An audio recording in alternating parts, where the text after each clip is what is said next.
Hello students, welcome back to my YouTube channel. So this is part number 2 of light chapter.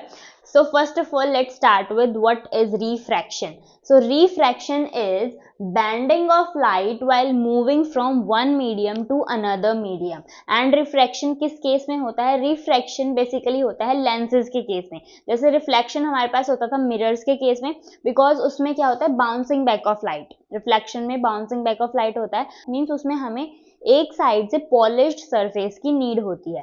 But refraction में क्या होता है? Bending of light, मतलब light अब medium के अंदर से पास करने वाली है.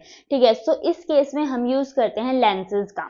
ओके, सो लेंसेज भी हमारे टू टाइप्स के होते हैं, concave lens and convex lens, जिसको हम आगे डिस्कस करेंगे. So next is laws of refraction. Refraction के लॉज कौन से होते हैं? तो फर्स्ट देखो, वही रिफ्लेक्शन वाला कॉमन लो इसमें हमारे पास हो जाएगा, the incident ray, refracted ray and the normal to the interface lie on the same plane. Means incident ray, normal and refracted ray, ये तीनों इंटरफेस में जो भी हमारा मीडियम है उसके प्लेन में लाई करते हैं. ठीक है, एक ही प्लेन में लाई करेंगे, ऐसे नहीं. सपोज ये हमारे पास इंसिडेंट लाइट है एंड ये रिफ्लेक्टेड लाइट है.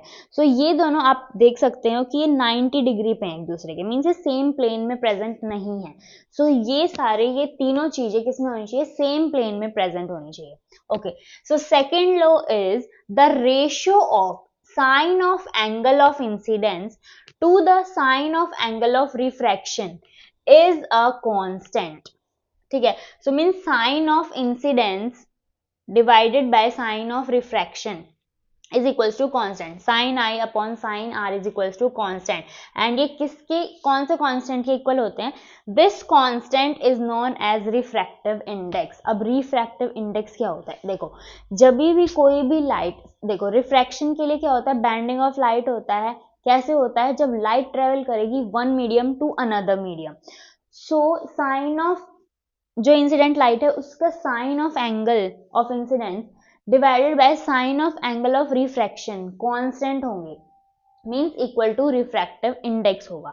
रिफ्रैक्टिव इंडेक्स हमारे पास क्या होता है? Speed of light in medium 1 with respect to speed of light in medium number 2. ठीक है, तो इसको हम लिख सकते हैं v1 अपॉन में v2. एंड एक मीडियम हमेशा हम या तो एयर को यूज करते हैं या वैक्यूम को यूज करते हैं. So one medium is always air और वैक्यूम. तो ऊपर क्या आ जाएगा? Speed of light in air और vacuum divided by speed of light in the medium. जो भी मीडियम हमें दे रखा होगा एयर या वैक्यूम के अलावा, उससे हम उसकी स्पीड ऑफ लाइट से डिवाइड कर देंगे उसको. ठीक है, सो अब जो हमारे पास फॉर्मूला है रिफ्रैक्टिव इंडेक्स का, वो किस में मॉडिफाई हो जाएगा? c अपॉन v में. ठीक है, तो c यहाँ पर क्या है? c की वैल्यू होती है, speed of light in air की वैल्यू होती है 3 इंटू 10 की पावर 8. वैसे तो 2.99 या 98 इंटू 10 की पावर 8 मीटर पर सेकेंड होता है, एंड वैक्यूम की होती है 3 इंटू 10 की पावर 8 मीटर पर सेकेंड. बट दोनों को हम अप्रोक्सीमेटली 3 इंटू 10 की पावर 8 ही कंसीडर करेंगे while solving the numericals. ठीक है, एंड नीचे हमारे पास आ जाएगा जो भी मीडियम हम ले रहे हैं, so speed of light in that medium. Suppose अगर मैं आपको कोई क्वेश्चन देती हूँ, एनसीईआरटी में क्वेश्चन गिवन था इन टेक्स्ट एक्सरसाइज में, दैट उसमें हमें बोला गया था कि लाइट जो है वो ट्रेवल कर रही है एयर टू ग्लास. ठीक है, air to glass light travel कर रही है, एंड जो रिफ्रैक्टिव इंडेक्स है उसका टोटल वो है 1.5. ठीक है, सो हमें अब स्पीड ऑफ लाइट बतानी है इन ग्लास. ग्लास के अंदर स्पीड ऑफ लाइट कितनी होगी? सो यहाँ पर देखो, कुछ भी नहीं करना, बहुत इजी होता है इस टाइप के न्यूमेरिकल्स. तो आपको रिफ्रैक्टिव इंडेक्स की वैल्यू दे रखी है 1.5, तो आप यहाँ पर 1.5 लिख देंगे. उसके बाद c की वैल्यू आपको ऑलरेडी पता है 3 इंटू 10 की power 8. Speed of light in glass हमें निकालनी है, बस इसको आपको सॉल्व करना है, उसके बाद हमारा आंसर आ जाएगा. So v will be equal to 3 into 10 की पावर 8 डिवाइड बाय 1.5. बस इसको आपको सॉल्व करना है, उसके बाद आपका स्पीड ऑफ लाइट आ जाएगी इन ग्लास. ठीक है, नेक्स्ट वी हैव, ये एक एक्सपेरिमेंट आपकी बुक में गिवन था एनसीईआरटी में, एंड ये स्कूल्स में भी सबको करवाया जाता है. तो इसमें क्या होता है? देखो, हमें कैसे पता चलेगा कि रिफ्रैक्शन में लाइट बेंड हो रही है? तो स्टार्टिंग में सबसे पहले हमें कैसे पता चला कि इस केस में रिफ्रैक्शन में बेंडिंग ऑफ लाइट हो रही है, मींस लाइट स्ट्रेट पास नहीं कर रही, जब भी वो एक मीडियम से दूसरे मीडियम में ट्रेवल करेगी तो वो स्ट्रेट पास नहीं करेगी, वो बैंड होगी। ये हमें कैसे पता चला? सो ये हमारे पास एक एक्टिविटी होती है जिसमें हम क्या करते हैं, एक पीस ऑफ पेपर लेते हैं, ठीक है, तो उसको ऐसे हॉरिजॉन्टल प्लेस कर लेते हैं टेबल पे, उसके ऊपर हम रखते हैं ग्लास स्लैब, ठीक है, ग्लास स्लैब हमने रख दी उसके ऊपर। फिर हम यहाँ से एक लाइन ड्रॉ करेंगे पेंसिल से, ठीक है, विद स्केल एंड पेंसिल हम एक लाइन ड्रॉ करेंगे। देन हम उस पेपर पे, सपोज वो ग्लास स्लैब है, suppose this a glass slab, तो यहाँ पे हम एक लाइन ड्रॉ कर देंगे। उसके बाद हम इसको अपने आई के कांटेक्ट में प्लेस करके फिर हम चेक करेंगे कि इस ग्लास स्लैब के उस साइड वो लाइन कहाँ पर दिखाई दे रही है, ठीक है। सो हम एज्यूम करेंगे, यहाँ से हम देखेंगे उसको, और जहाँ पे भी हमें वो लाइन है वो अपीयर होती हुई दिखाई देगी कि वो स्ट्रेट कहाँ तक जाएगी, वहां पे हम एक और लाइन ड्रॉ कर लेंगे, ठीक है। उसके बाद जब आप ग्लास स्लैब को रिमूव करोगे वहां से, तब आप देखोगे कि यहाँ से हमने लाइन ड्रॉ करी थी एंड ग्लास के आर पार जब हमने देखा तो वो लाइन यहाँ से जा रही थी, ठीक है। बट एक्चुअली अगर वो बेंड नहीं होती, लाइट स्ट्रेट पास करती, तो वो जानी चाहिए थी यहाँ से, बट जो आप मार्क ड्रॉ करोगे वो आएगा यहाँ पर। सो इससे हमें कंफर्म हुआ दैट रिफ्रैक्शन में क्या होता है, बैंडिंग ऑफ लाइट होती है। लाइट अपना पाथ जो स्ट्रेट लाइन में ट्रेवल करती है वो बैंड हो जाती है लाइट, ठीक है। सो अब इसमें देखो एंगल ऑफ इंसिडेंस कौन सा है एंड एंगल ऑफ रिफ्रैक्शन कौन सा है।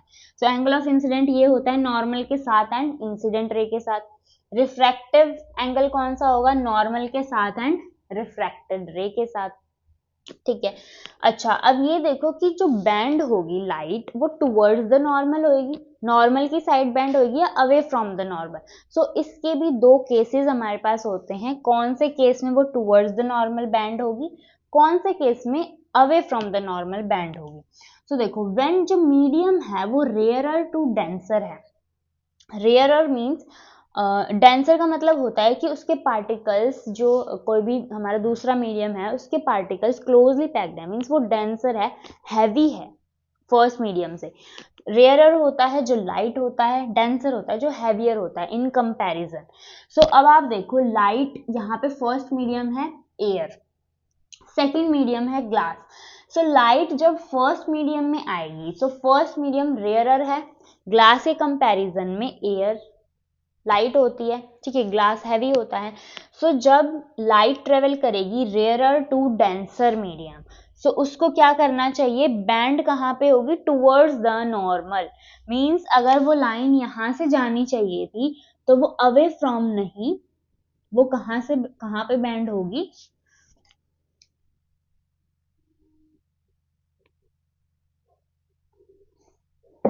सो वो बैंड होगी टुवर्ड्स द नॉर्मल। सो ये लाइट यहाँ से जानी चाहिए थी तो ये टुवर्ड्स द नॉर्मल, अंदर की साइड बैंड हो गई, ठीक है, यहाँ पे इस पाथ पे इसने अपना ये बैंड हो गई। नेक्स्ट अब ये जा रही है डेंसर टू रेयरर, अब ये हैवी से लाइट वाले मीडियम में ट्रेवल कर रही है। सो डेंसर टू रेयरर में क्या होगा, अवे फ्रॉम द नॉर्मल, वो लाइन यहाँ से अगर जानी चाहिए थी तो वो नॉर्मल से इस साइड चली जाएगी, उस साइड बैंड होगी, ठीक है।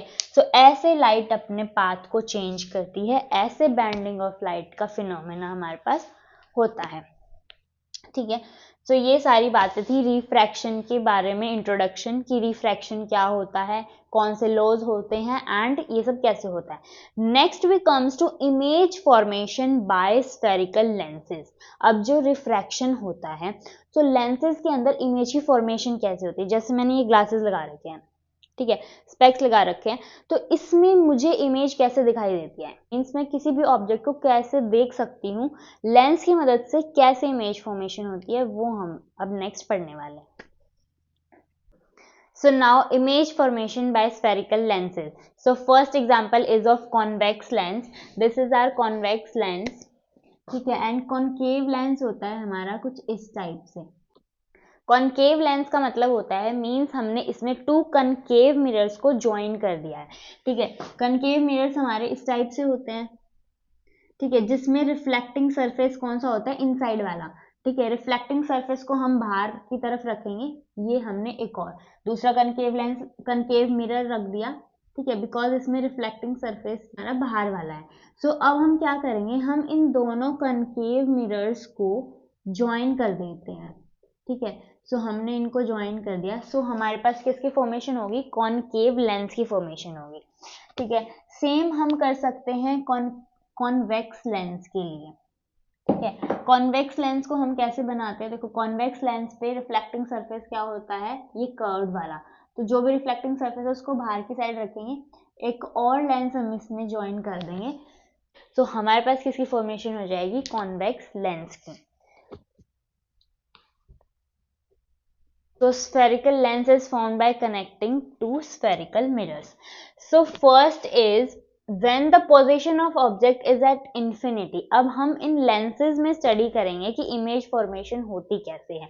तो सबसे पहले जब object infinity पे रखा हुआ है, ठीक है, so infinity से मैंने आपको बताया था reflection के केस में जब mirror study किया था कि infinity से हमें कुछ पता नहीं होता कि object कितनी height का है, कितने distance पे रखा है, तो हम उसमें क्या लेते हैं, दोनों रेज को हम पैरेलल कंसीडर करते हैं, ठीक है। सो इंसिडेंट रेज आएंगी यहाँ पर, सो वो पैरेलल आएंगी, ठीक है। सो सपोज यहाँ से कोई इंसिडेंट रे आई, यहाँ से कोई इंसिडेंट रे आई, बहुत सारी इंसिडेंट रेज आ सकती हैं बिकॉज इंफिनिटी पे हमारा ऑब्जेक्ट प्लेस्ड है, ठीक है। सो अब क्या होगा, ये यहाँ पर सेंटर में आके लेंस के अब ये बेंड करेंगे, ठीक है। सो पैरेलल लाइंस जो होती हैं इंफिनिटी से जो आती हैं, तो पैरेलल लाइंस कहाँ पे मीट करती हैं, फोकस पे मीट करती हैं, है ना। मिरर के केस में भी सेम होता था, पैरेलल लाइंस कहाँ पे मीट करती थी, फोकस पे, बट उस केस में होता था रिफ्लेक्शन, मीन्स ऐसे रेज आई और वो यहीं से रिफ्लेक्ट कर देती थी, बट इस केस में क्या होगा, रिफ्लेक्शन नहीं होगा, रिफ्रैक्शन होगा। तो रेज जो है वो फोकस से तो पास करेंगी, बट अब वो F1 फोकस से नहीं F2 फोकस से पास करेंगी। देखो लेंसेज के केस में F1 एंड F2 क्यों होता है, क्योंकि इसमें दो मिरर्स हैं, अभी मैंने आपको बताया लेंस कैसे फॉर्म होता है, टू मिरर्स को कनेक्ट करके। सो टू मिरर्स हैं तो दो ही फोकल लेंथ होंगी, दो ही सी होंगे हमारे पास, ठीक है। सो 2F1 यहाँ पे क्या है, सी, सेंटर ऑफ कर्वेचर की अगर हम बात करेंगे, इस लेंस को अगर हम पूरा स्फेयर बनाएंगे, उस लेंस को पूरा स्फेयर बनाएंगे, तो ये सेंटर ऑफ कर्वेचर, तो इसको 2F1 2F2 बोलते हैं, ठीक है। सो अब वो रिफ्रैक्ट होके मींस बैंड होके F1 फोकस से नहीं F2 फोकस से पास करेंगे, ठीक है। सो पैरेलल रेज कहाँ पे मीट करती हैं, F2 पे, यहाँ से पास हो गई, ये भी पैरेलल है, ये भी F2 से पास होगी, ये वाली भी F2 से पास होगी एंड ये वाली भी F2 से पास होगी। तो अब मैंने आपको बताया था इमेज फॉर्मेशन कैसे होती है।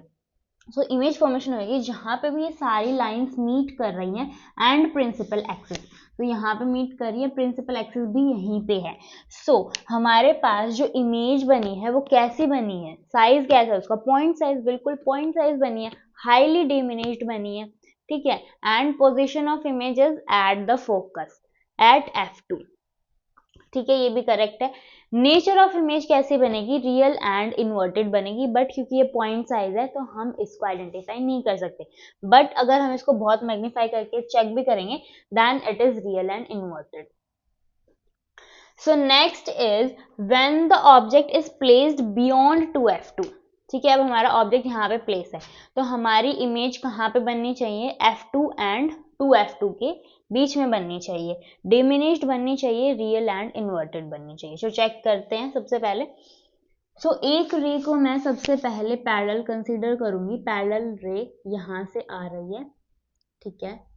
सो अब वो क्या करेगी, फोकस से पास करेगी, ठीक है, फोकस से पास कर दिया।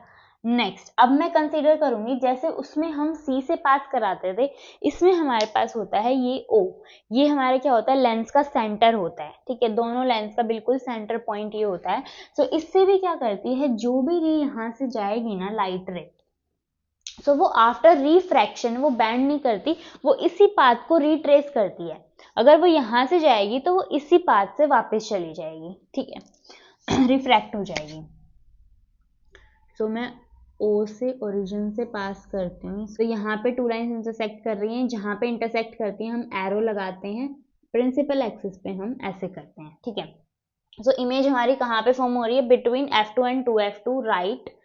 कैसी फॉर्म हो रही है, देखो इन्वर्टेड है, so real and inverted, and इसका साइज ऑब्जेक्ट का पहले इतना था, अब वो स्मॉल हो गया है, so it is diminished image, okay. So next is when the position of object is at 2F2, अब हमारी पोजीशन कहाँ पर है, 2F2 पे है, ठीक है। सो इमेज भी 2F2 पे बननी चाहिए, सेम साइज की बननी चाहिए, रियल एंड इन्वर्टेड बननी चाहिए। तो चेक करते हैं वापस से। एक पैरेलल रे फोकस से पास कर देंगे, दूसरी ओ से ओरिजिन से पास करेंगे, ओके पास हो गई। ठीक है, सो अब कहाँ पे हमें इमेज बनानी है, जहाँ पे ये इंटरसेक्ट कर रही है वहां पर एरो, नेक्स्ट प्रिंसिपल एक्सिस पे हमें ये ड्रॉ करना है। ओके, सो अब हम चेक कर सकते हैं कि 2F2 पे हमारी इमेज फॉर्म हुई है, सेम साइज की हमारी इमेज है, एंड वो कैसी है, रियल एंड इन्वर्टेड है। So this is also correct. Next is when the object is placed between 2F2 and F1। ठीक है, ये इस वाले केस का बिल्कुल ऑपोजिट हो जाएगा। अब ऑब्जेक्ट यहाँ पे रखा गया है 2F1 एंड F1 के बीच में, सो इमेज कहाँ पे बननी चाहिए, beyond 2F2, enlarged and real and inverted. Okay, so check करते हैं, parallel ray will pass from focus, देन हम पास कराएंगे सेंटर से, ये बहुत नीचे जाके मीट करेंगे। ठीक है, तो यहाँ पे जहाँ मीट कर रही हैं एरो प्लेस कर देंगे, प्रिंसिपल एक्सिस पे हम इसको ज्वाइन कर देंगे। ठीक है, तो अब आप देख सकते हैं कि बिल्कुल हमारी जो इमेज है वो थोड़ी सी इनलार्ज बनी है। ठीक है, जैसा ऑब्जेक्ट था इमेज उससे इनलार्ज है, एंड बियॉन्ड 2F2 पे वो फॉर्म हुई है, एंड रियल एंड इन्वर्टेड उसका नेचर है। ठीक है, सो ये हमारी बातें हो गई। 4 केसेस हमने कॉन्वेक्स लेंस के लिए स्टडी कर लिए हैं। अभी इसके 2 केसेस और बचे हुए हैं, उसके बाद 2 केसेस बचे हुए हैं कॉनकेव लेंस के लिए। ठीक है, सो उनको भी जल्दी से स्टडी करते हैं। Now when the object is placed at focus F1, सो उसके बाद जो हमारी इमेज है वो कहाँ फॉर्म होनी चाहिए, एट इन्फिनिटी पे फॉर्म होनी चाहिए, हाईली एनलार्ज फॉर्म होनी चाहिए, रियल एंड इन्वर्टेड फॉर्म होनी चाहिए। सो ट्राई करते हैं बनाने की। सबसे पहले हम पैरेलल रे लेके जाएंगे, एंड वो कहाँ से पास होगी, फोकस से पास होगी। ओके, नेक्स्ट हम पास करवाएंगे ओ से, ओरिजिन से। सो उसके बाद आप देखोगे ये दोनों लाइंस जो हैं वो कभी भी मीट नहीं करेंगी। सो हम क्या एज्यूम कर सकते हैं, दैट ये इन्फिनिटी पे मीट करेंगी, एंड जो लाइन फॉर्म होगी वो कैसी फॉर्म होगी, वो हाईली एनलार्ज्ड फॉर्म होगी। ठीक है, and real and inverted form होगी। Next, the last part of convex lens is when the object is placed between F1 and O, then जो इमेज है वो कहाँ पे फॉर्म होनी चाहिए, on same side of lens as object. ठीक है, एंड जो इमेज फॉर्म होगी वो एनलार्ज होनी चाहिए, वर्चुअल एंड इरेक्ट फॉर्म होगी अब की बार। ठीक है, वर्चुअल मीन्स अब बिहाइंड द लेंस, मीन्स जहाँ पे ऑब्जेक्ट प्लेस्ड है वहीं पे इमेज फॉर्म होगी, एंड इरेक्ट मीन्स वो सीधी फॉर्म होगी अब की बार। सो ट्राई करते हैं। सबसे पहले पैरेलल रे कहाँ से पास करेगी, F2 से। ठीक है, F2 से पास करेगी। नेक्स्ट हमारे पास करेगी O से। ठीक है, ओरिजिन से पास करेगी, बट ये आप देखोगे कि ये बिल्कुल भी मीट नहीं कर रही। ठीक है, सो हम क्या अज्यूम करेंगे कि ये यहाँ पर नहीं, ये पीछे बिहाइंड द मिरर जो है ये रेज जो है वो कहीं ना कहीं पर जाके मीट करने वाली हैं। सो इसको हम ऐसे एक्सटेंड कर देंगे। सो यहाँ पे ये जो लाइन्स है ये मीट करेंगी, एंड जहाँ मीट करेंगे वहाँ पे टॉप होगा ऑब्जेक्ट का, एंड देन प्रिंसिपल एक्सिस पे बॉटम। ठीक है, सो हमारी अब जो इमेज है वो कहाँ फॉर्म होगी, बिहाइंड द लेंस, यानी कि वर्चुअल फॉर्म होगी, जहाँ पे फॉर्म होनी चाहिए थी आगे, अब वो रिफ्रैक्शन के बाद जहाँ फॉर्म होनी थी उससे पीछे की साइड फॉर्म होगी। तो उसके बाद आप चेक कर सकते हैं कि जो इमेज है वो इरेक्ट फॉर्म हुई है। ठीक है, बिल्कुल सीधी है, एंड वो इनलार्ज है, साइज में भी वो बहुत बड़ी है। ठीक है, सो ये हमारी बात होगी कॉन्वेक्स लेंसेज की। ये हमने सारा डिस्कस कर लिया, ऑल द 6 जो भी इसमें केसेस होते हैं सब हमने स्टडी कर लिए। Next we comes to concave lens. अब कॉनकेव लेंस में किस टाइप से फॉर्म होती है, जो भी मैंने ये लेंसेज अभी लगा रखे हैं स्पेक्स में, so these are concave lenses. ठीक है, कॉनकेव लेंस में यूज कर रही हूँ बिकॉज मुझे डिस्टेंट ऑब्जेक्ट मैं अच्छे से नहीं देख सकती, सो उसकी करेक्शन के लिए हम कॉनकेव लेंस यूज करते हैं। ये भी हम आगे ह्यूमन आई वाले चैप्टर में डिस्कस करेंगे अच्छे से। ठीक है, सो अच्छा एक और चीज है कि जो कॉन्वेक्स लेंस होते हैं ना वो कन्वर्जिंग इन नेचर होते हैं। कन्वर्जिंग इन नेचर का मतलब होता है जैसे ये कॉन्वेक्स लेंस है, तो जो भी रेज आएंगी तो ये क्या करेगा, उसको कन्वर्ज करेगा एक पॉइंट पे, मीन्स इसका नेचर होता है कन्वर्जिंग का। वेयर एज जो कॉनकेव लेंस होते हैं ना उनका नेचर होता है डाइवर्जिंग का। जो भी रेज इसके पास से आएंगी ऐसे करके तो ये उसको डाइवर्ज कर देगा, मीन्स दूर दूर डायरेक्शंस में ये इसको स्प्रेड करेगा। ये सारी बातें होती हैं कॉनकेव की एंड कॉन्वेक्स लेंस की।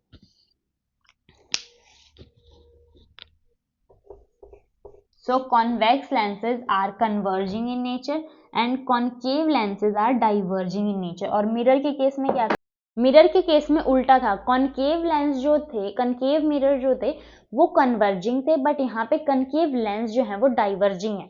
उसमें कॉन्वेक्स मिरर डाइवर्जिंग था, इसमें कॉन्वेक्स लेंस कन्वर्जिंग है। ठीक है, जो हम सनलाइट वाला एक्सपेरिमेंट कॉन्वेक्स लेंस से भी कर सकते हैं। दैट अगर आप उसको सनलाइट में रखो किसी कॉन्वेक्स लेंस को, ठीक है, एंड आप पेपर रखो, सो सारी सनलाइट को क्या करेगा, एक पॉइंट पे कन्वर्ज करेगा, एंड वो सारी सनलाइट को एक पॉइंट पे कन्वर्ज करके वो क्या कर देगा, पेपर को वो बर्न भी कर सकता है। ओके, सो कॉनकेव लेंस में अब क्या होता है, देखो first case is when object is at infinity, जब ऑब्जेक्ट इंफिनिटी पे रखा है तो इमेज कहाँ फॉर्म होनी चाहिए, फोकस पे फॉर्म होनी चाहिए, पॉइंट साइज की इमेज बननी चाहिए, वर्चुअल एंड इरेक्ट बननी चाहिए।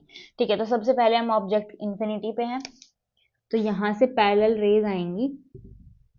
ठीक है, तो अब वो पैरेलल लाइंस क्या करेंगी, रिफ्रैक्शन के बाद फोकस से पास करेंगे, बट अब वो फोकस से पास इस वाले फोकस से पास नहीं कर सकती। क्यों? क्योंकि कॉनकेव लेंस का जो नेचर है वो डाइवर्जिंग है।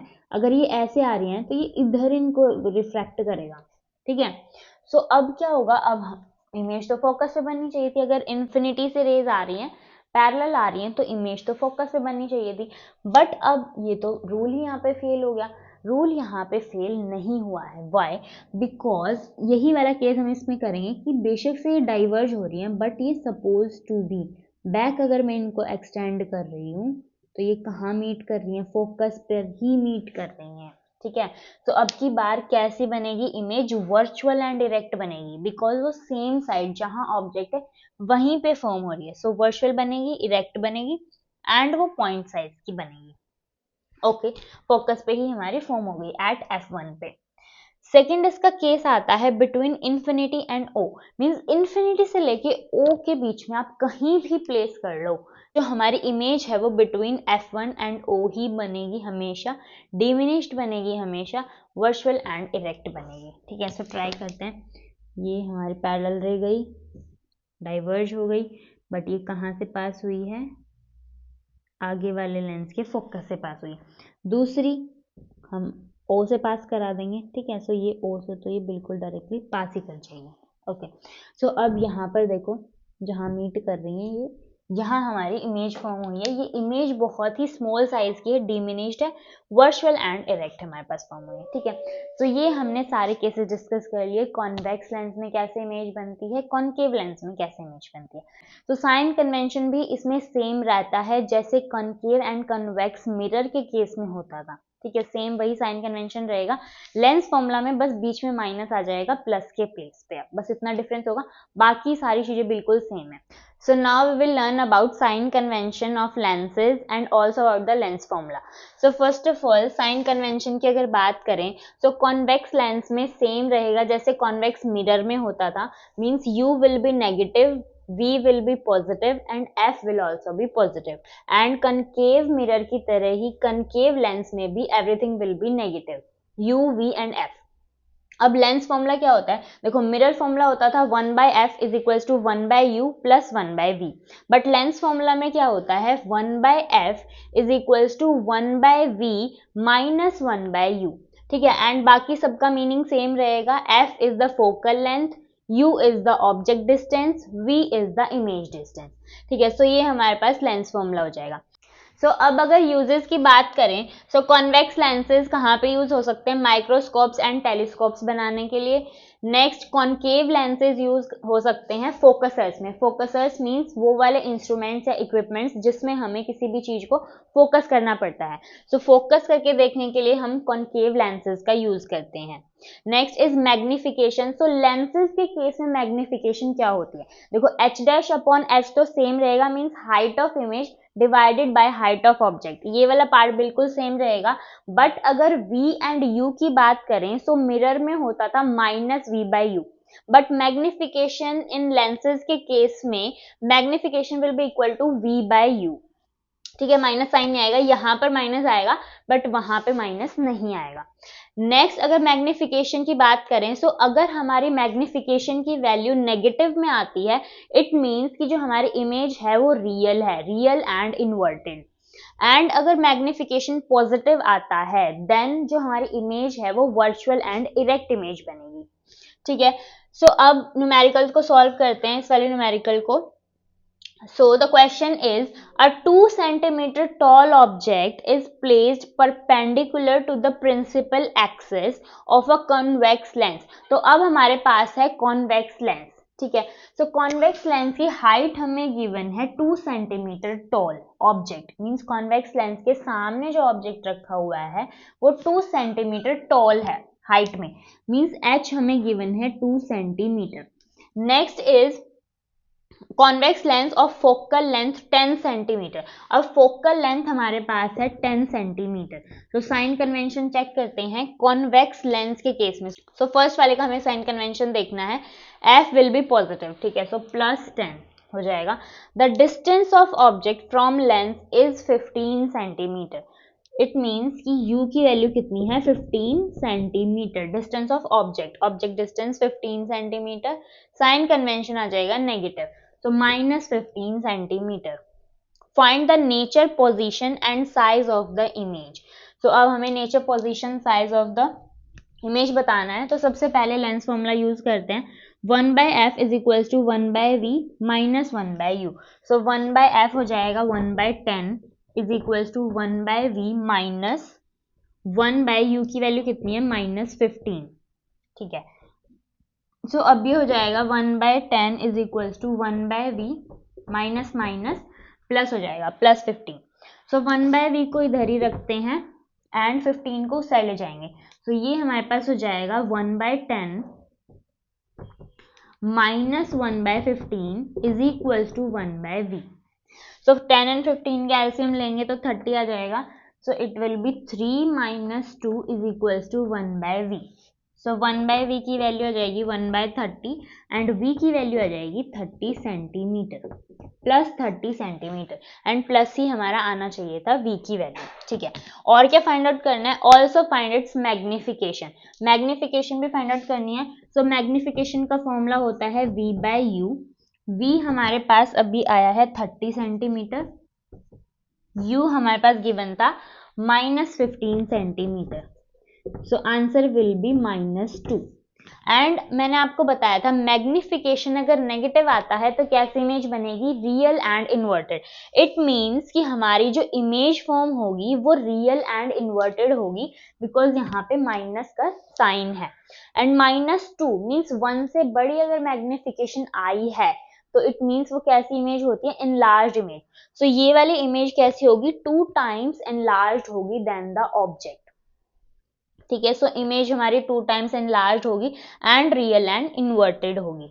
और अगर डिस्टेंस की बात करें तो वो 30 सेंटीमीटर, +30 सेंटीमीटर मीन्स कौन सी साइड, राइट साइड होगी, लेंस की राइट साइड। सपोज ये लेंस है तो यहाँ पे हमारी इमेज की फॉर्मेशन होगी। और हमें इसमें क्या बताना था, साइज ऑफ द इमेज। तो साइज के लिए हम क्या फाइंड आउट करेंगे, h।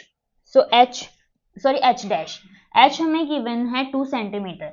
सो h एंड h डैश के लिए हमारे पास फॉर्मूला होता है m is equals to h dash upon h, ठीक है। So m is equals to h dash upon h, m की वैल्यू हमारे पास आई है -2 is equals to h dash upon h की वैल्यू कितनी है 2 सेंटीमीटर, ठीक है। सो ये मल्टीप्लाई हो जाएगा, so h dash will be -4 centimetre. तो हाइट जो होगी हमारी इमेज की वो कैसी होगी, -4 सेंटीमीटर, एंड वो इनलार्ज्ड होगी बिकॉज ऑब्जेक्ट का साइज 2 सेंटीमीटर है, इमेज का साइज 4 सेंटीमीटर आएगा। So next we comes to the last topic of this chapter, that is power of lens. अब जो भी हम ये लेंसेज यूज करते हैं, कॉन्वेक्स लेंस हो गया, कॉनकेव लेंस हो गया, तो इनकी पावर क्या होती है। सो पावर देखो क्या होती है, power is equals to reciprocal of focal length. Power is defined as reciprocal of focal length, means P is equals to 1/f, and focal length यहाँ पे किस में होनी चाहिए, मीटर्स में, ठीक है। सो ये हमारे पास बहुत इंपॉर्टेंट फॉर्मूला बन जाता है पावर के लिए। अब पावर की जो SI यूनिट होती है वो होती है डायोप्टर, जिसको हम कैपिटल D से रिप्रेजेंट करते हैं, ठीक है। सो अब 1 डायोप्टर की अगर आपको डेफिनेशन आ जाए तो आप कैसे बताओगे। So 1 dioptre is the power of lens whose focal length is 1 metre. बस आपको इतना सा लिखना है, 1 dioptre is power of lens whose focal length is 1 metre. So 1d क्या हो जाएगा, 1/1 मीटर, मीन्स इसको हम मीटर इनवर्स भी बोल सकते हैं। ठीक है, नेक्स्ट अगर हम कॉन्वेक्स लेंसेज की बात करें तो कॉन्वेक्स लेंस में पावर कैसी होती है, पॉजिटिव। ठीक है, पावर की वैल्यू पॉजिटिव होती है।